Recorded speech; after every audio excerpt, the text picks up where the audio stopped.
Bueno, primero que nada agradecerle a los organizadores y organizadoras por haberme invitado el día de hoy. Y bueno, invitarlos a la página web que tenemos desde la Coordinación de Género de la Legislatura para ampliar la información de la cual vamos a hablar hoy, que es violencia de género. Es generosporlaequidad.gov.ar, también estamos en las redes sociales. Bueno, la temática que me tocó plantear hoy es un tema que tiene que ver con un replanteamiento social que vemos todos los días en el noticiero, que vemos en el colegio, que vemos en los ámbitos laborales y en nuestra vida diaria, que tiene que ver con la violencia de género. Y yo como politóloga me encanta preguntarme siempre el porqué de las cuestiones sociales. ¿Por qué hoy el tema de la violencia de género está tan vigente en nuestras sociedades? No solamente en la sociedad argentina, sino en el mundo.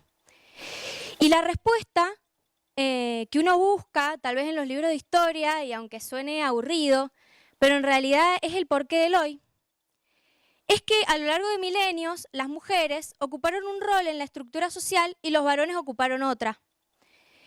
Y milenios que fue formando una cultura en donde, por más que existan leyes que desdigan esto, como la Declaración Universal de los Derechos Humanos, que goza jerarquía constitucional, existen prácticas cotidianas que no respetan estos derechos a la igualdad y a la dignidad intrínseca de todo ser humano por el solo hecho de serlo.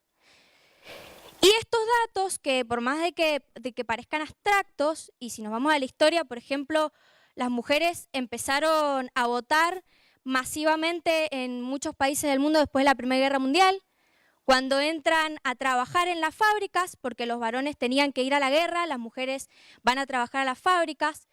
Después de la Segunda Guerra Mundial se crea la ONU y la Declaración Universal de los Derechos Humanos en 1948, que toma, por ejemplo, como antecedente a la Revolución Francesa, y estas tres palabritas que estudiamos todos cuando pasamos por la escuela que dicen libertad, igualdad y fraternidad.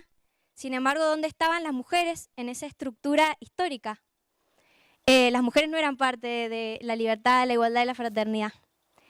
2 años después de la Revolución Francesa hubo una mujer, Olympia de Gouges, que hizo la Declaración de los Derechos de la Mujer y la Ciudadana, porque vio cómo las mujeres habían sido abandonadas en este reclamo histórico por la igualdad en Francia. Fue aguillotinada. La Declaración Universal de los Derechos Humanos toma como antecedente la Declaración de los Derechos del Hombre de la Revolución Francesa. Pero bueno, es necesario empezar a ver no solamente la historia, sino un montón de nuestras instituciones desde esta perspectiva que habla de una distribución desigual de poder.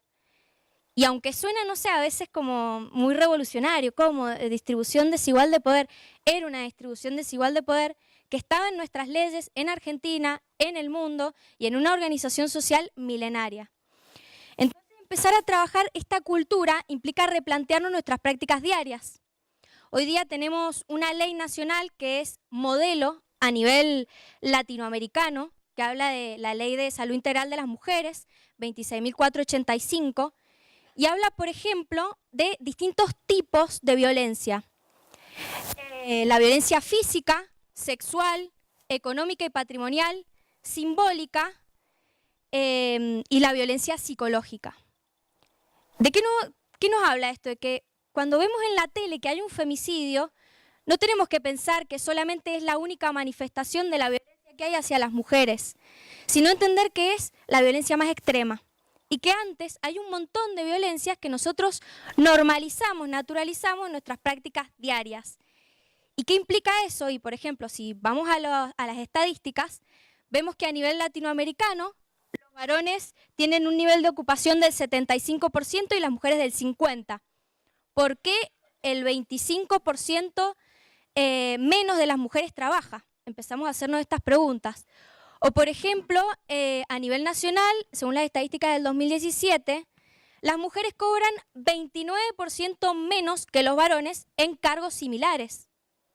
Si vamos a las estadísticas de Mendoza, vemos cómo en la encuesta permanente de hogares se refleja que el 90% de las tareas domésticas y de cuidado de personas, de limpieza, recaen sobre las mujeres y solamente un 10% sobre los varones.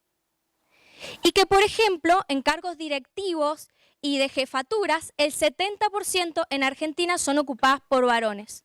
Y la pregunta de nuevo es ¿por qué? ¿Por qué? Porque existe toda una cultura anterior que dice que esos cargos históricamente fueron ocupados por varones. Y no implica que hay que, por ahí hablan, no sé, de términos despectivos contra los varones, no. Trata de la necesidad de repensarnos como sociedad y comprender que estamos viviendo cambios muy grandes hoy, que nuestros jóvenes son parte de ese cambio, que traen otras visiones y que no estamos hablando de una historia lejana, sino que basta con hablar con nuestros abuelos o abuelas en la casa o en sus casas para ver que la estructura que ellos tenían para formar las familias era otra, muy distinta a la que tenemos hoy. Vamos a ir cerrando. Así que bueno, los invito a ver la profundidad que tiene esta temática, a trabajar todas las manifestaciones que tienen, porque los jóvenes y los adultos, los y las jóvenes, al final terminan pasando la vida tratando de reafirmar esos roles de género que la sociedad nos impone y preguntarnos por qué hoy Argentina es el segundo país en el mundo con mayor caso de trastornos de la conducta alimentaria, bulimia, anorexia, trastornos alimentarios no especificados. ¿Por qué hay tanta violencia en el noviazgo? ¿Por qué aumentan los casos de VIH en Mendoza? ¿Por qué no se habla no se quiere hablar a veces del embarazo no intencional en las escuelas?